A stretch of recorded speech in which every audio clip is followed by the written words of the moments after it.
Dobar dan, dragi četvrtaci. Današnji čas za vas su pripremile učiteljice Vesna Miladinović i Anita Perić. Pribor koji vam je potreban za rad na današnjem času je sledeći: olovka,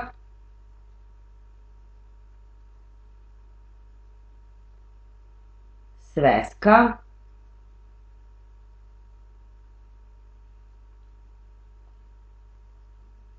i čitanka.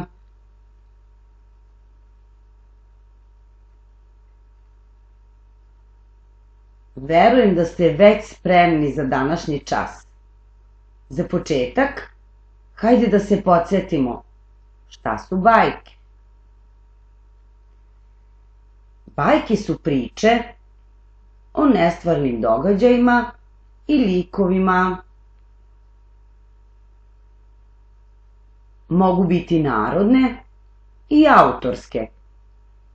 Po čemu se razlikuju autorske i narodne bajke?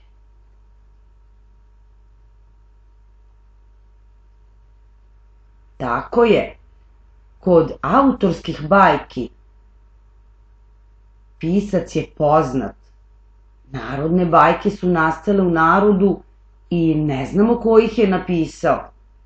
Najveći sakupljač narodnih bajki kod nas je, kao što verujem da već znate, Vuk Stefanović Karadžić. U bajkama se vrlo često ne zna ni vreme, a ni mesto dešavanja radnje. Likovi imaju nadprirodne osobine, a najčešće se pojavljuju prinčevi, princeze, kraljevi, vile, vitezovi, zmajevi, divovi, veštice, aždaje i mnogi drugi. U bajkama se neprestano odvija borba dobra i zla. Dobro uvek pobeđuje.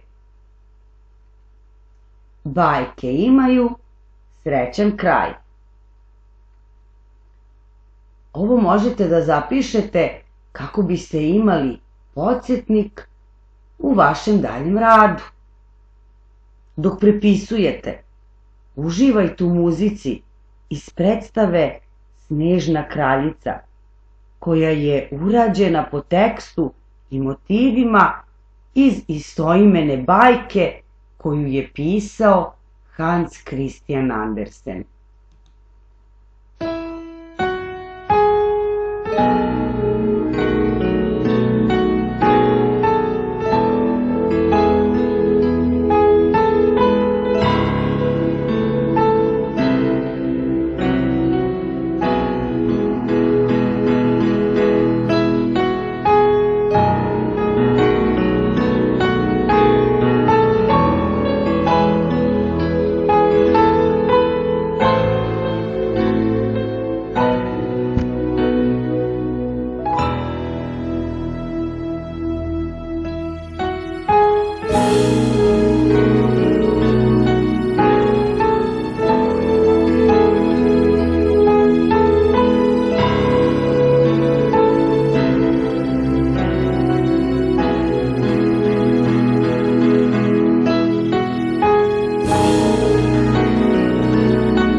Danas ćemo se upoznati sa još jednim junakom Hansa Christiana Andersena, a to je Ružno pače. Biografija Hansa Christiana Andersena je veoma bogata, a evo i par zanimljivosti. Hans Christian Andersen je rođen 2. aprila 1805. a živeo je do 4. avgusta 1875. godine. Bio je danski književnik, pripovedač, pesnik, dramski pisac, putopisac, a najpotpunije se ostvario i postao poznat u svetu upravo po svojim bajkama namenjenim deci. Čak oko 3380 njegovih radova prevedeno je na više od 125 jezika.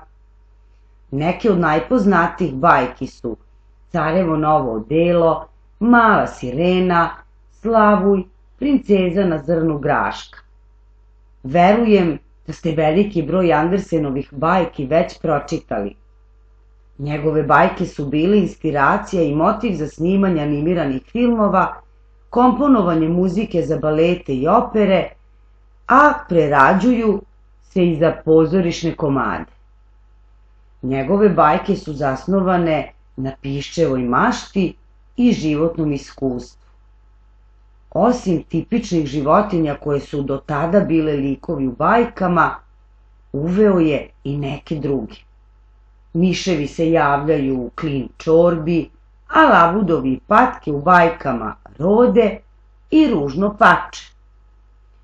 U njegovim bajkama nema mnogo fantastičnih motiva ni likova. Uviđao je sličnosti pojedinih životinja sa ljudima i u njima pisao baš onako kakve jesu u stvarnosti.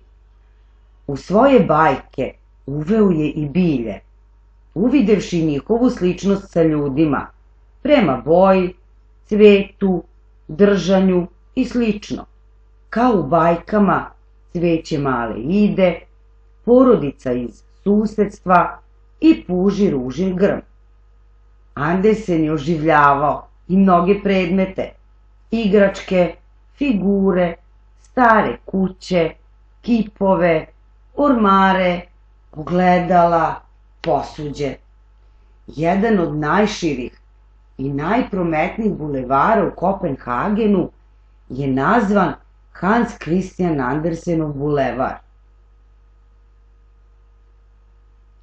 Čitav je svet pun čudesa, ali mi smo na njih tako navikli da ih nazivamo svakodnevnim stvarima, izjavio je Andersen. Moglo bi se reći da je njegova biografija sadržana upravo u bajci Ružno pače. Na slici vidite Andersenov dom iz detinjstva u Odensi.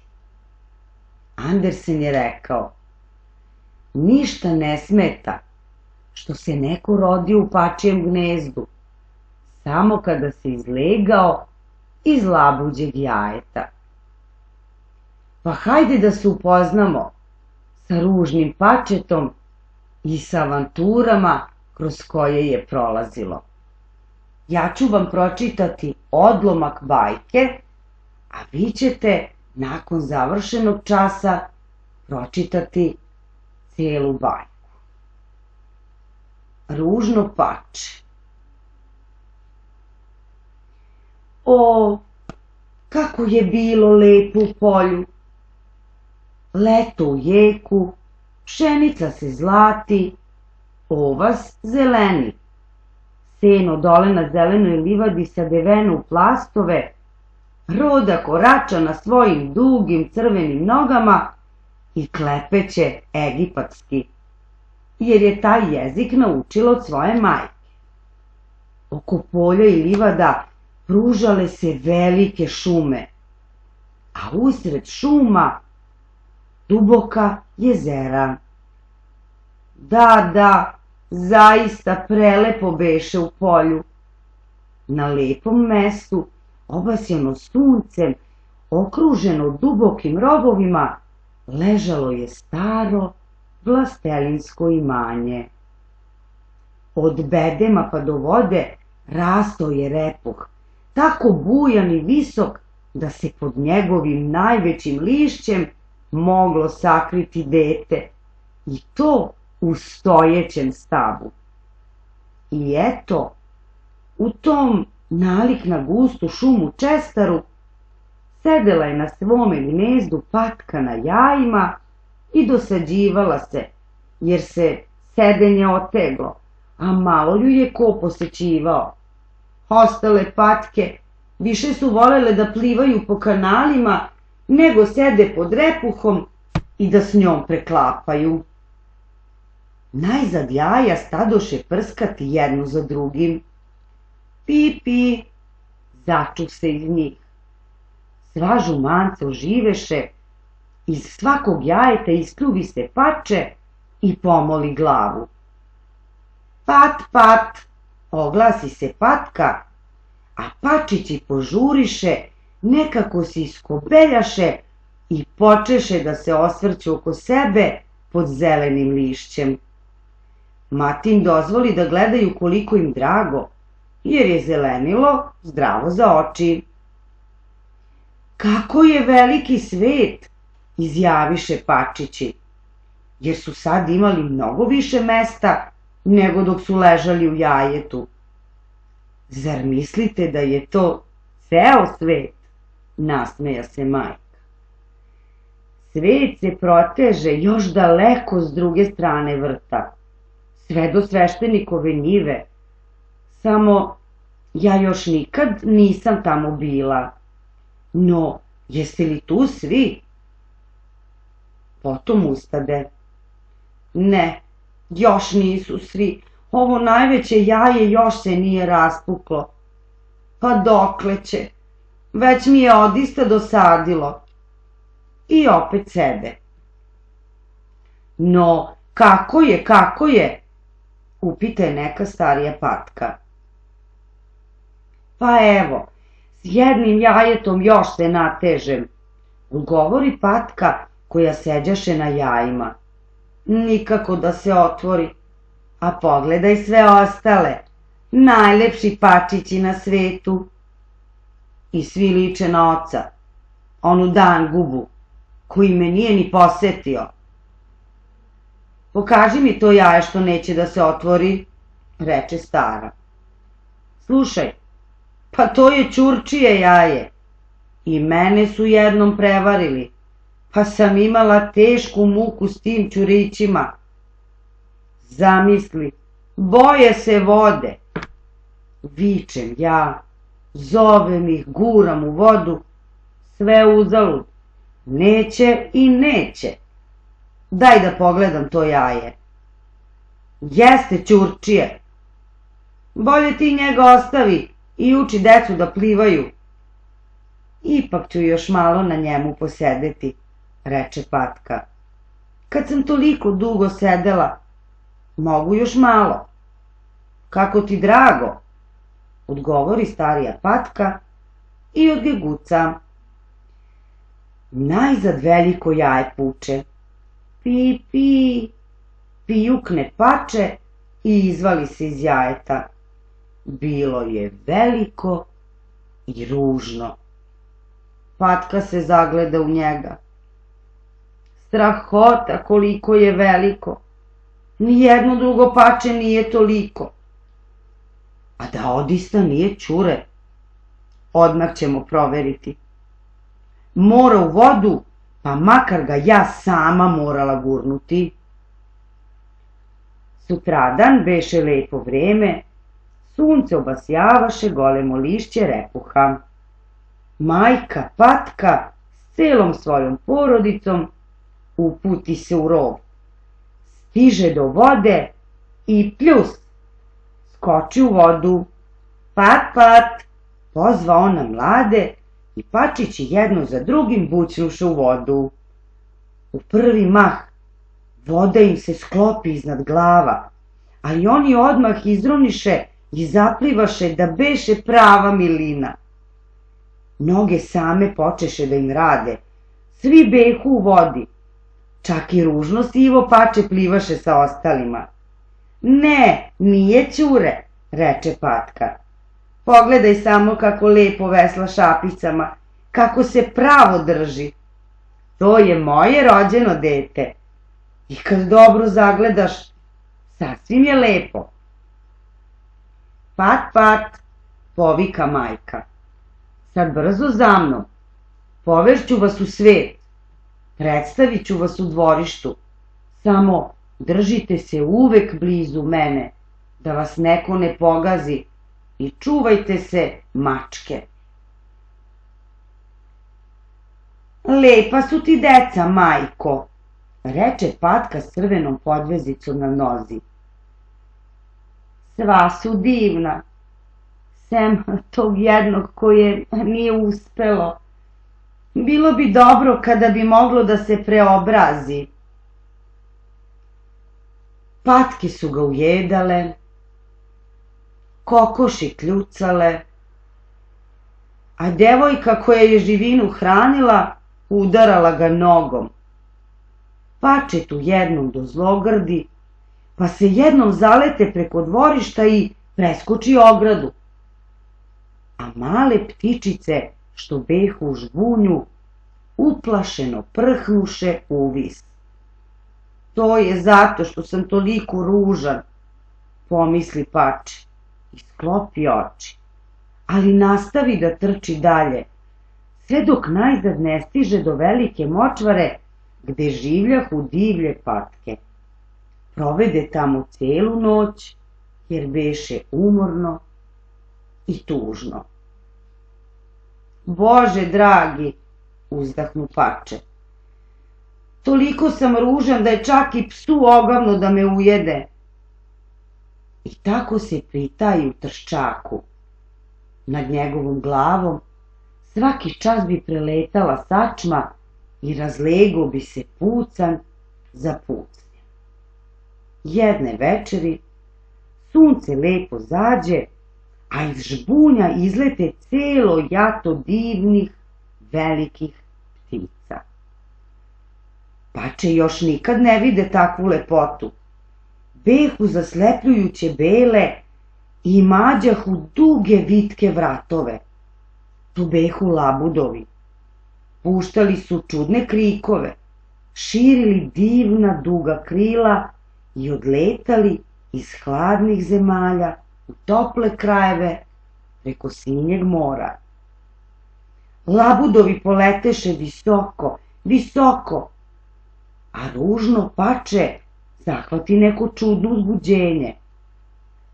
Zavrti se u vodi, istegnu prema njima vrat i na kraju pusti prodoran i čudan krik da se i samo uplaši. Ah, ne mogaše da zaboravi te lepe ptice, te srećne ptice. I kad mu se oni izgubiše iz očiju, Pače zaroni u vodu čak do dna, a kad izroni, beše kao van sebe. Nije uopšte znalo kako se te ptice zovu, ni kuda lete, a ipak ih je volelo. Nije im uopšte zavidelo, jer kako bi mu i na pamet palo da za sebe poželi onakvu lepotu. O, da su bar patke htele da ga podnesu u svom društvu.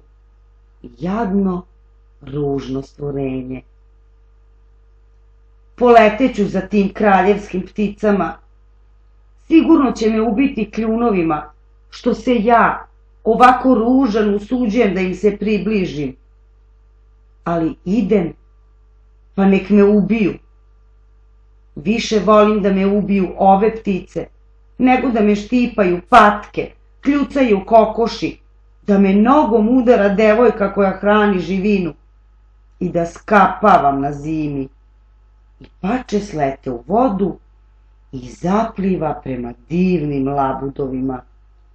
Ugledaše ga oni i šumeći krilima zaplivaše mu u susret.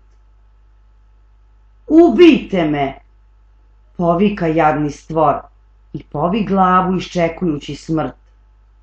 Ali šta vide u prozračnoj vodi? Vide svoju sliku, ali kako? Promenjenu. To više ne beše nezgrapno, crno, sivo, ružno Pače, već pravi labud. Ništa nije labudu zasmetalo što se rodio u Pačjem gnezdu, samo kad se izlegao iz labudovog jajeta. Zar sam mogao i da sanjam o ovakvoj sreći, onda kada sam bio samo ružno pače. Nadam se da ste uživali i da jedva čekate da pročitate celu bajku. Hajde da izdvojimo nepoznate reči. Sadeveno, sakupljeno i složeno. Plastovi, seno ili slama sakupljeni na jednu gomilu. Vlastelin, gospodar, gazda, bogataš. Vlastelinsko, nešto što pripada vlastelinu, bogatašu. Čestar, šuma. Repuh, žbun. Ševar, rogoz ili trska. Načve, posude za brašno. Dodijati, dosaditi, naneti nekom neugodnost, preterati u dosađivanju. Nezgrapno veliko, jarak, kanal ili rov. Bedem, visok zid podignut radi zaštite nekog utvrđenja. Mamuze, rožnata izraslina na nogama nekih ptica. Sačma, puščana zrna od olova. Ukoliko pronađete još koju nepoznatu reč kada budete pročitali celu bajku, zamolite nekog od odraslih da vam pomogne. Prelazimo na analizu bajke. Hajde da odredimo kojoj vrsti pripada ovaj tekst.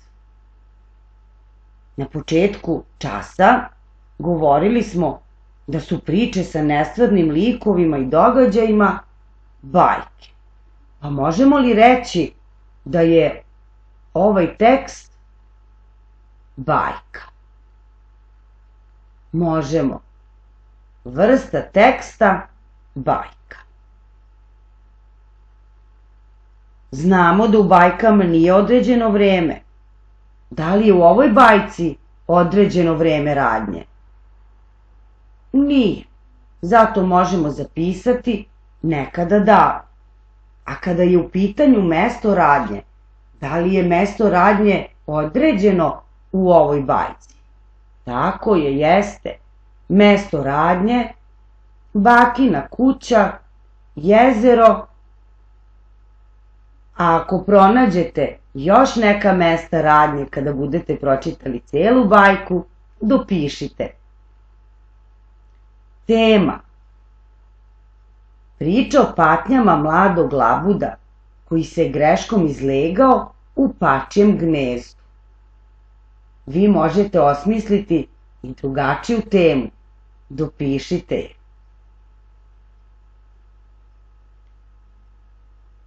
Koji se likovi pojavljuju u bajci? Tako je, glavni lik je ružno pače koje je postalo prelepi labud, a sporedni likovi mama patka, baka, mačka, pas, labudovi. Ima još sporednih likova koje ćete upoznati kada budete pročitali celu bajku. Prepišite.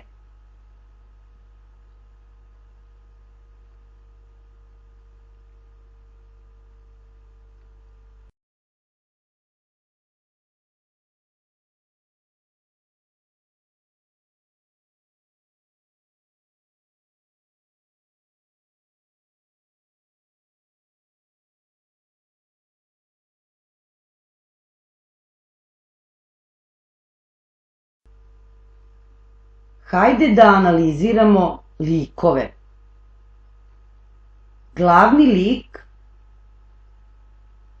je ružno pače. Koje osobine je imalo ružno pače?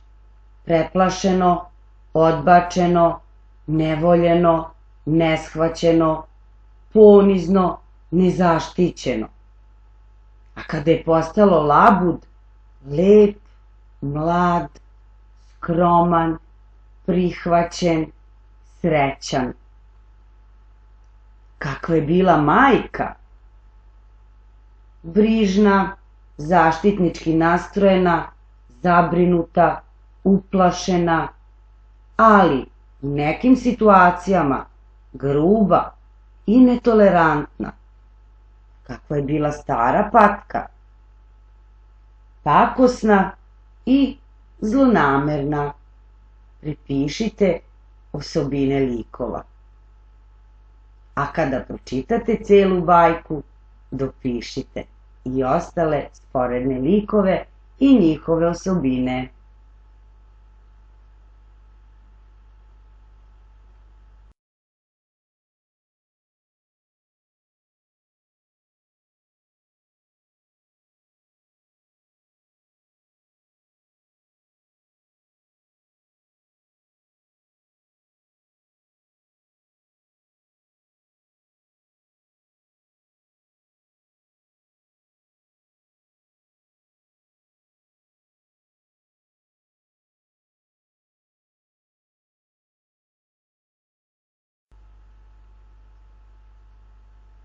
I za kraj analize, hajde da izvučemo poruke bajke.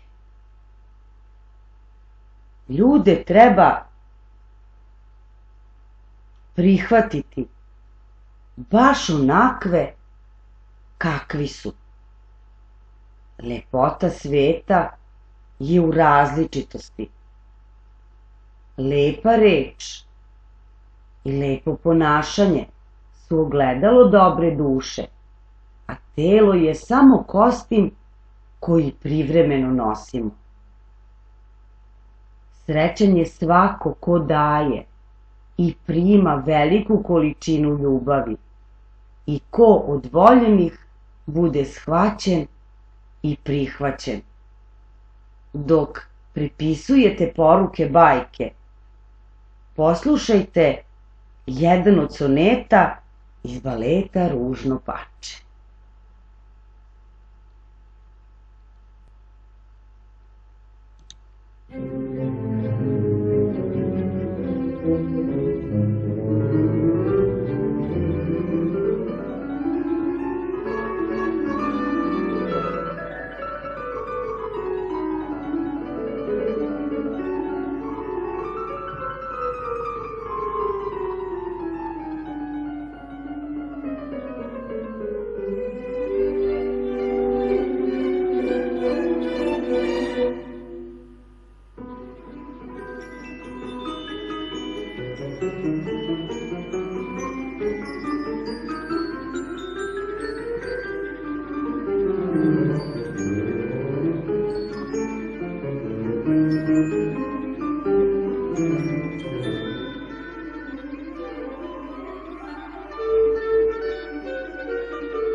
Vaš domaći zadatak za naredni čas je da pročitate celu bajku,